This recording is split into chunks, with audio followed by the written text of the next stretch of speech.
Good morning. What a privilege to be part of this memorial service. When Charles Evers was elected mayor of Fayette, Mississippi on June 3rd, 1969, it became headline news across the nation and around the world, and deservedly so. Presidents and presidential candidates, past, present, and future, celebrated and sent best wishes. A young future congressman from Georgia named John Lewis was there to help with turnout. At Mayor Evers' inaugural ball 1 month later, a who's who of notables from around the country were in attendance, from actress Shirley MacLaine to cabinet members to Kennedys to Rockefellers. But there were others who could attend only in spirit. People like Emmett Till, like Michael Schwerner, James Chaney, and Andrew Goodman.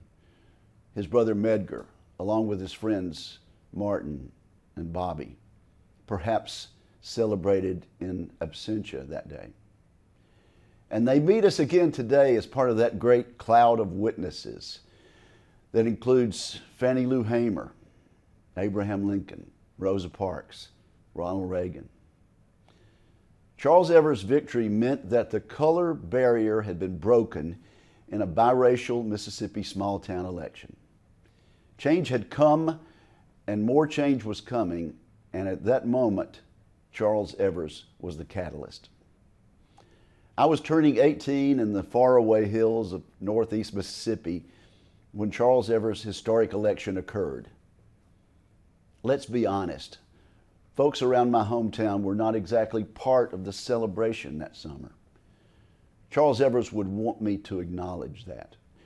He would not want me to sugarcoat history and ignore the fact that a lot of white Mississippians and a lot of white Americans came grudgingly to the idea of integration, equality, and civil rights. But here we are today in a new century and a new ever-changing day. A day that Charles and others like him helped create, and our country is still a work in progress. When Charles and Medgar Evers returned to their native Mississippi after fighting for their country in World War II, they met the stark reality that their government was unwilling to fight for them. Racial discrimination in virtually every aspect of society was the official policy of the state they called home. The road ahead of them, the road they walked by their own choice, was long and full of heartache. As hymnist James Weldon Johnson put it, "Stony the road we trod."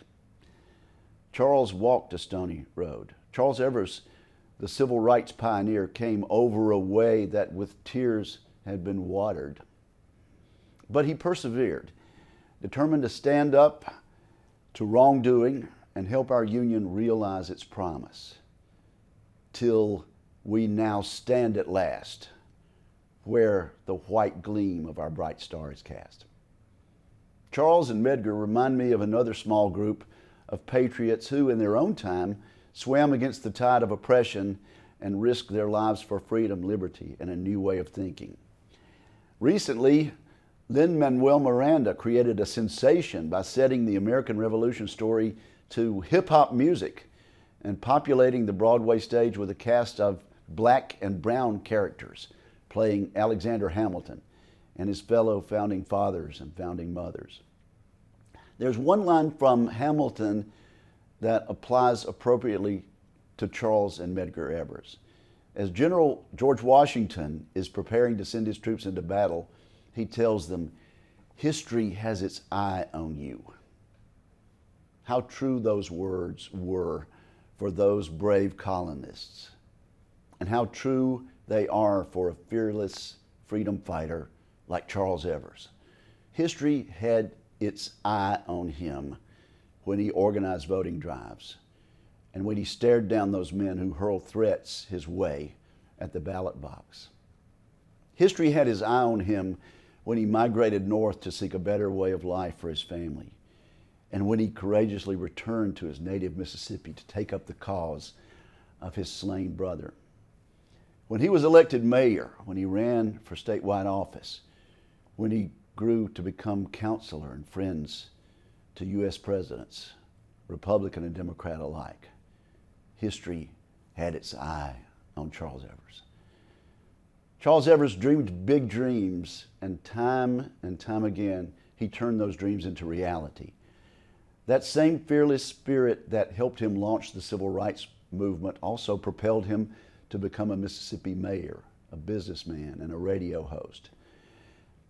He led a circuitous political career, from Freedom Democrat to Independent to Republican, even serving as a delegate to the Republican Convention and a presidential elector. Obviously, he was never afraid to challenge accepted norms or to fly in the face of political correctness. But how could this be surprising for an African American Army veteran who came back to his native state literally with a target on his back? Whatever decision he made, whatever change of direction, he had his reasons and he had his convictions, and that was enough. When I heard that Charles Evers had died, I found myself smiling through the tears.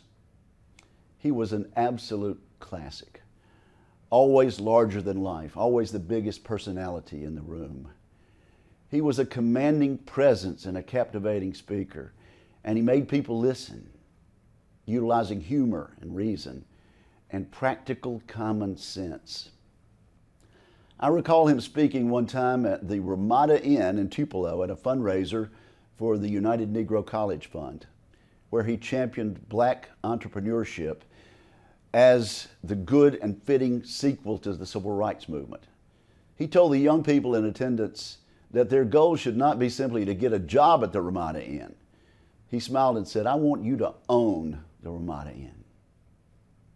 That was Charles Evers at his core, enterprising, optimistic, inspirational.